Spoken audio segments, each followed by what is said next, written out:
Jonah hadn't spoken to a soul in 5 years. Not since the day he buried his brother and fled north. He lived quiet, a ghost on his own land, in a small, neat cabin he'd built with his own hands. His isolation was his only protection. He was a Union veteran, a farmer, and a man who knew what the world did to black men who forgot their place. He had seen his friend lynched for just talking to a white woman. He had run that day, and he'd been running ever since. That evening, everything changed.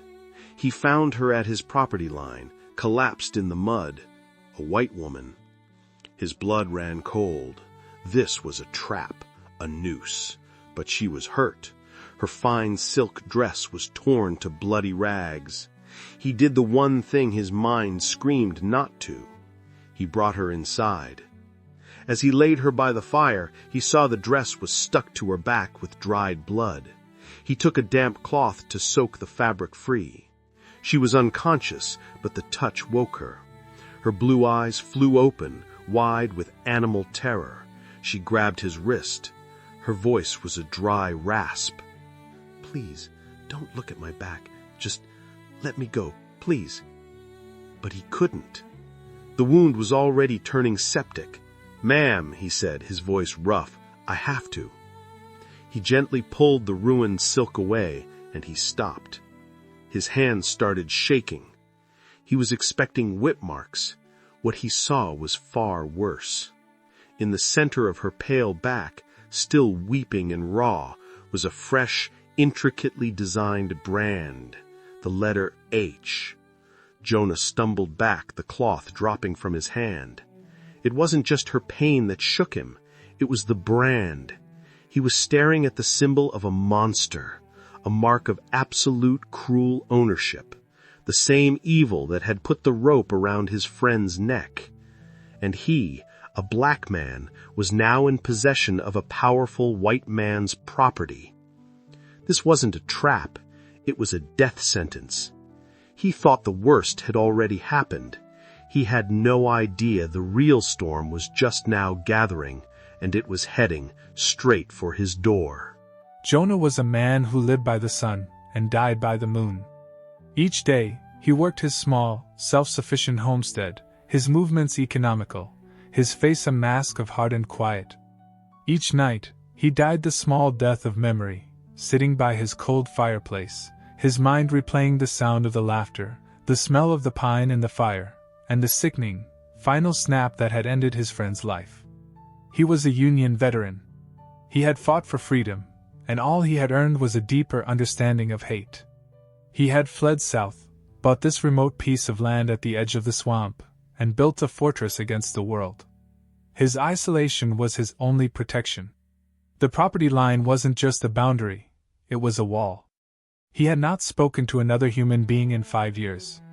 He was a ghost, and that was the only way to stay safe. He knew what the world did to black men who forgot their place.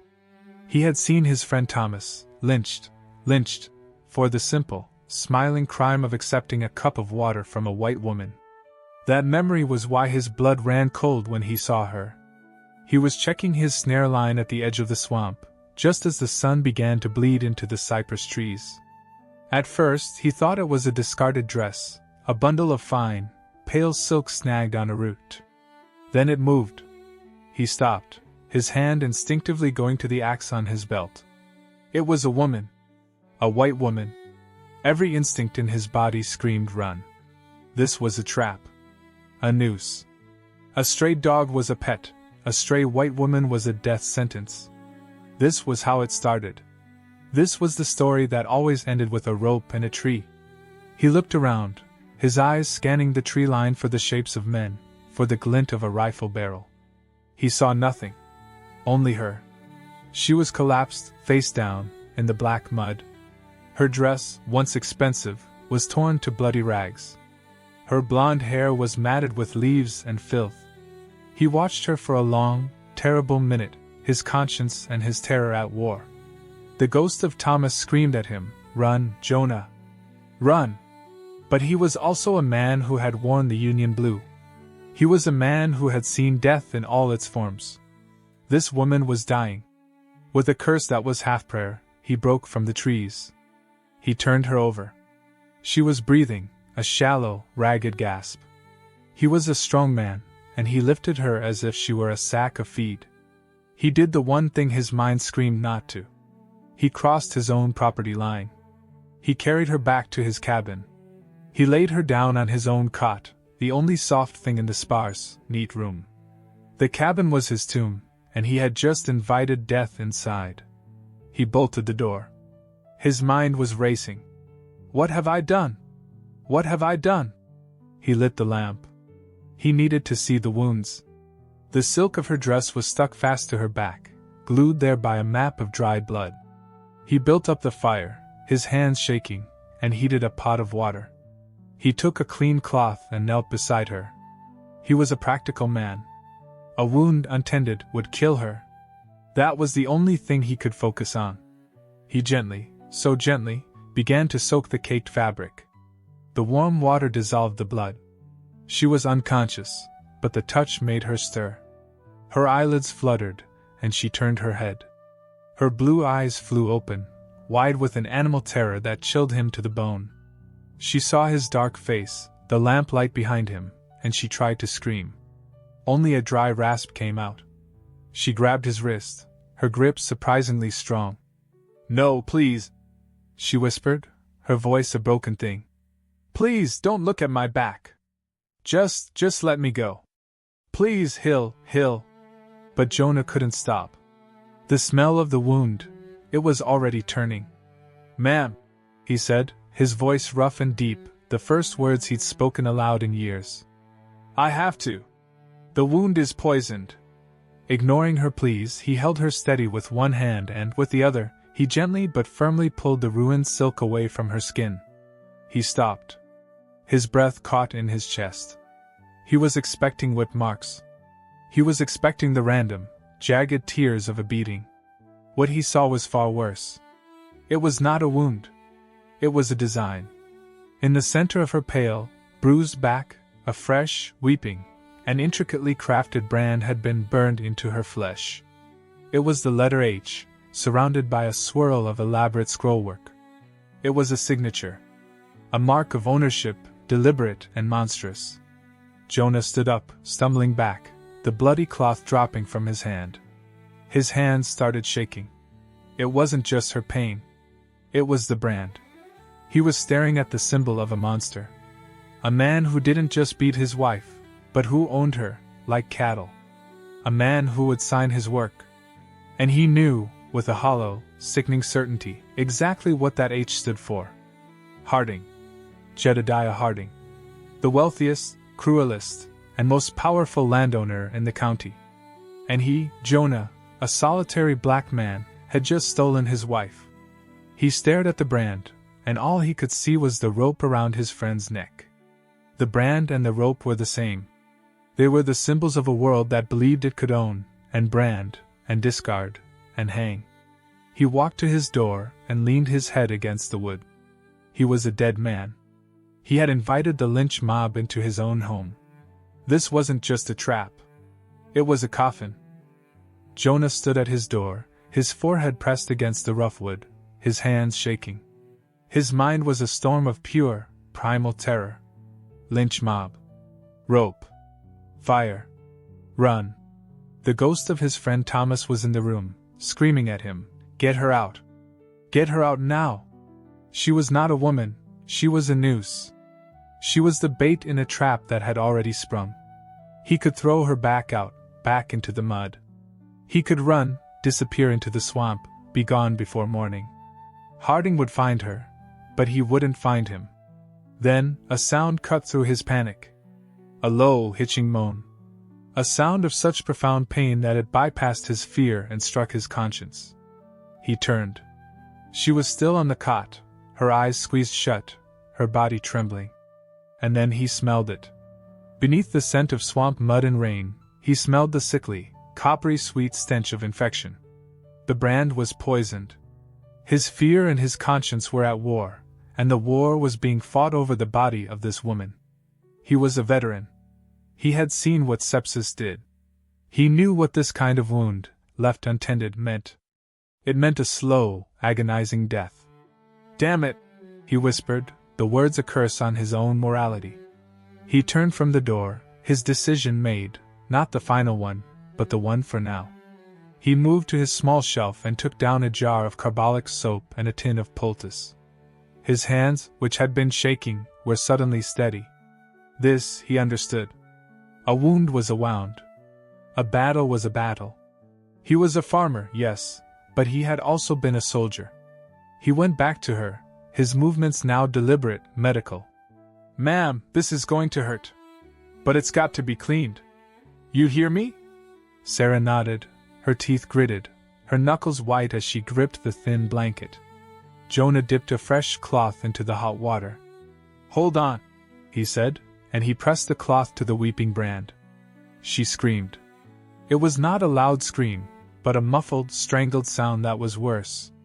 Her whole body arched off the cot. Jonah held her down, his grip firm but not cruel. I know. Hold on."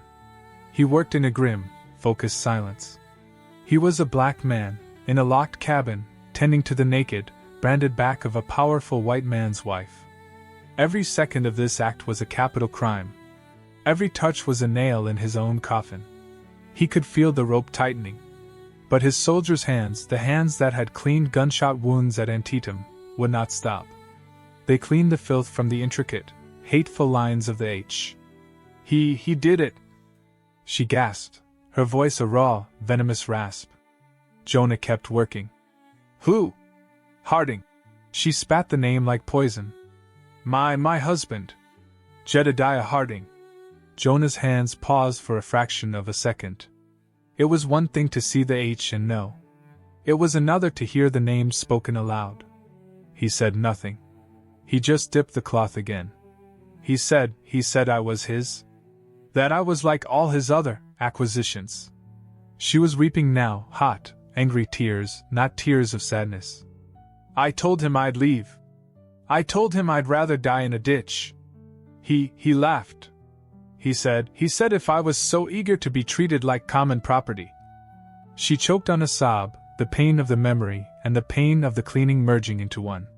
"He had his foreman hold me down," she whispered, her voice breaking. "His foreman, Daniel. And he put it on me. He said it was so everyone would know who I belonged to. He branded me. Like a cow. Oh God." Jonah closed his eyes. He saw the H on her back and the rope on his friend's neck. Two different tools, but the same master. The same evil. The world that believed it could own another soul. He finished cleaning the wound. He took a thick layer of the dark, sharp-smelling poultice and applied it gently. She winced, but the anger seemed to have burned the worst of the pain away. He covered his work with a clean piece of cotton. It was done. He stood up, his work as a medic finished. His terror as a man came flooding back. He walked to the fireplace, his back to her. He was shaking again. He had done his duty. He had cleaned the wound. Now he had to save himself. "Ma'am," he said, his voice a low rumble, his face to the cold stone. "When you can walk, you have to go." "Go?" she said, her voice hollow. "Go where?" He rules this county. There is nowhere to go. He will find me. And he will kill me. And he will kill you, too." He knew. That was the truth she had laid bare. Jonah turned from the fireplace and looked at her. He saw her, a small, broken thing on his cot. He saw the terror in her eyes, a terror that mirrored his own. He looked at the door, the thick wooden bar. He had run from that lynch mob. He had run from the South. He had run from his own life. He had spent 5 years running. And he was so very tired of it. He had worn the Union blue. He had fought, and bled, and watched men die for the idea that one person could not own another. And here, in his own home, was the very proof that the war had, in its own way, been lost. His friend Thomas was dead, and he had run. This woman was as good as dead, and she had come to him. He made the fateful decision. It settled on him, heavy and cold as a shroud, but just as final. He would not run. Not from this. He walked to the cabin door. He did not unbar it. He checked the bar, ensuring it was set deep and solid. He turned and faced her. He went to the pump and poured a single tin cup of water. He walked to the cot and held it out to her. She looked up at him, her eyes wide, confused. "You're not going anywhere," Jonah said, his voice flat, but absolute. "He comes here, he'll be coming for both of us. You rest. You heal. We'll face him when he comes." She took the cup, her trembling hand touching his. It was a pact. A terrible, fatal, and unbreakable pact. The next day, the sun rose with a kind of cruel, indifferent beauty. The pact had been made. The cabin, once Jonah's sanctuary, had become a fortress. A tomb. He did not go to his fields. He sat at his simple table, in the dim light, cleaning his Union-issue rifle. The methodical shink-click of the oiled rag and the cleaning rod was the only sound. He was a veteran, and he was, once again, preparing for war. Sarah sat on the cot. She was no longer hysterical. A cold, quiet resolve had settled over her. She watched him. Two prisoners, sharing a cell, waiting for the executioner. The wound on her back throbbed, a constant reminder of what was coming. Jonah had barred the door. A move he usually only made at night. But the daylight was no longer a comfort. It was just a brighter way to see the end. He had thought, in his 5 years of isolation, that he had escaped the world of men. But he had been wrong. The world had found him. It was just past noon when he saw him. He didn't hear a sound, but some old soldier's instinct made him look up through the one small window that faced the property line. He wasn't a mob. He was one man. And that, Jonah knew, was infinitely more terrifying. A man on a magnificent black stallion, sitting at the edge of the clearing, just beyond the mud and weeds that marked Jonah's land. He wore a fine black suit, a silk vest, and a planter's hat. He was perfectly still, just watching the cabin, as if admiring a new, interesting purchase. It was Jedediah Harding. Jonah rose slowly. He picked up his rifle, the metal still cool and smelling of oil. He looked at Sarah. Her face was as white as bone. She had seen him, too. "Stay away from the window," Jonah said, his voice flat. He walked to the door, slid the heavy wooden bar back, and stepped out onto his porch. He did not chamber around. Not yet. He just held the rifle, its butt resting on his hip, and waited. Harding smiled. It was a broad, polite, neighborly smile. It was the most terrifying thing Jonah had ever seen. Harding nudged his horse forward, the animal's hooves making sucking sounds in the damp earth. He did not dismount. He stopped just 10 feet from the porch, looking down on Jonah. "Well," Harding said, his voice pleasant, like he was commenting on the weather. "It seems my wife has found herself a Samaritan." He leaned forward on his saddle, his smile unwavering. His eyes flickered past Jonah, to the dark rectangle of the open door. For a second he saw her. A pale, ghostly silhouette in the darkness of the cabin. Harding's smile tightened, just a fraction. He turned his gaze back to Jonah. "You have something that belongs to me, boy," he said, the word boy a quiet, venomous whip. "I admire your courage. It's quaint. But it's misplaced." Jonah's grip on the rifle tightened. His knuckles were white. "She's not property," he said, his voice a low, steady rumble. "She's a free woman." Harding let out a soft, genuine-sounding laugh. "A free woman?" He shook his head, as if correcting a child. "Mister, I don't even know your name. It doesn't matter. You are a Union man, aren't you? I can see it in your eyes. You believe in all that paperwork." He leaned in, his voice dropping. "Let me explain the law to you, here, in my county. That woman in there is my wife. My property. In this county, she is what I say she is. And you," his smile was radiant now, "are a dead man." He gathered his reins.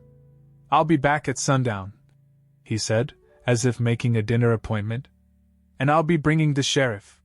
He will have a warrant for your arrest. Kidnapping, assault, who knows what else we'll add. I imagine you'll resist. And he will have no choice but to shoot you. He looked past Jonah, at the silhouette in the doorway. Tell her, she has until sundown to come home. If she does, I'll let the sheriff hang you. If she doesn't... He shrugged. Well, sundown. He turned his horse slowly, deliberately. He did not rush. He trotted away, disappearing back into the cypress trees, his back straight, his victory absolute. Jonah stood on the porch, the rifle heavy in his arms. The trap was set. It was impossible. He couldn't run. Harding would hunt them down, and the law would be on his side. He couldn't fight. He, a black man, would be shooting at a lawful sheriff. He knew what this was. It was a lynching, just dressed up in a suit and a badge. He turned and went back inside the cabin, the sun already beginning its long, slow descent toward the horizon. He slid the heavy bar back into place. It felt final. He looked at Sarah. She was standing now, her face a mask of his same, fatalistic despair. Jonah walked to the wall and took down his box of cartridges. He calmly began to load his rifle. Jonah has seen this story before. He knows how it ends, with fire and rope and the laughter of cruel men. But this time, he's not running. Harding is coming back, and he's bringing the law with him. Jonah is a good man, a veteran, and a farmer, and he has nothing left to lose. If you want to see what happens when a good man decides to make his final stand, hit that subscribe button right now. The sun is going down. The sun did what it always does. It began to die. It bled out across the horizon, painting the cypress trees in shades of blood and fire. Inside the cabin, the shadows grew long, clawing their way across the floor. Jonah stood by the window, his rifle in his hand. He was a statue carved from shadow. Sarah sat at the small table, her back rigid. The terror she'd felt before had been replaced by a cold, brittle calm. She was no longer a victim fleeing. She was a woman watching the last minutes of her life tick by. Jonah hadn't just given her refuge, he had given her his life, and the cost was about to be collected. Then they heard it. The sound of horses, walking, not galloping. Confident. Inevitable. Jonah looked at Sarah. He nodded once, a final, grim acknowledgement. He moved to the door, his rifle held low, and waited. 2 riders emerged from the trees. Jedediah. Harding, still in his fine black suit, and beside him, a portly man with a greasy vest and a tarnished silver badge. Sheriff Blevins. He was the law.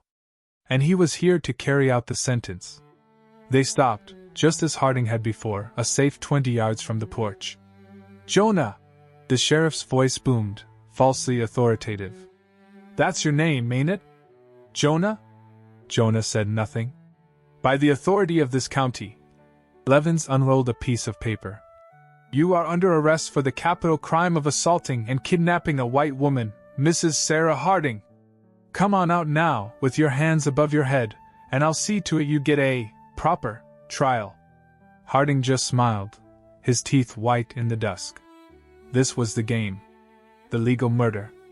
Jonah looked back at Sarah, her face a pale oval in the darkness.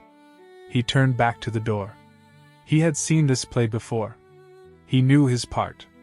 He stepped out onto the porch, his rifle held loosely in one hand. Sheriff. Jonah's voice was a low, steady rumble. You know as well as I do what's on this paper. It's a lie. That's for the judge to decide, Blevins said, his hand moving to rest on the butt of his pistol. Last chance, boy. Put the gun down. Harding's smile widened. This was the moment. The resistance.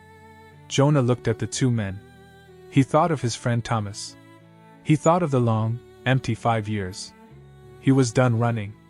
He raised the rifle to his hip, and the sound of him cocking the hammer was a deafening click in the twilight. It was a fatal standoff. He knew he was about to die. So be it. The sheriff snarled, and his hand began to draw. Wait. The voice was not Jonah's. It was Sarah's. She stepped out of the cabin, emerging from the darkness like an apparition. She was no longer the broken, trembling creature he had found in the mud. Her hair was combed. She was wearing one of Jonah's own, 2 large shirts, buttoned to the neck. Her back was straight. Her face was calm. And in her hands she held a small, leather-bound ledger book. Harding's smile vanished. Mr. Harding, Sarah said, her voice clear and cold as a winter morning. You're right. I am your wife. I ran your house for 7 years. I know all your secrets. Harding's face, for the first time, showed a flicker of uncertainty. Sarah, go back inside. This doesn't concern you. Oh, it does, she said. She turned her icy gaze from her husband to the sheriff. Sheriff Blevins, she said. The sheriff froze, his hand still on his gun. I see you've come to uphold the law. Did you know your name is in this book? Blevins's face went pale. What nonsense is this? Sarah took a step forward, into the last ray of sunlight. She held up the book. This, she said, is my husband's private ledger. The one he kept hidden under the floorboard in his study. The one I've been copying for 2 years. Harding let out a choked sound, a mix of a gasp and a snarl. You whore! Did you know, Sarah continued, her voice cutting through his, that your name is in here, Sheriff? Right next to the protection payments for my husband's illegal land-grabbing scheme? Jonah watched, his rifle steady, as the sheriff's face began to crumple. The one, Sarah's voice rose, that stole the land from the Miller family? And the Abernethys? And a dozen other poor white farmers in this county? The ones who think you're their friend? The sheriff was no longer a lawman. He was a trapped animal.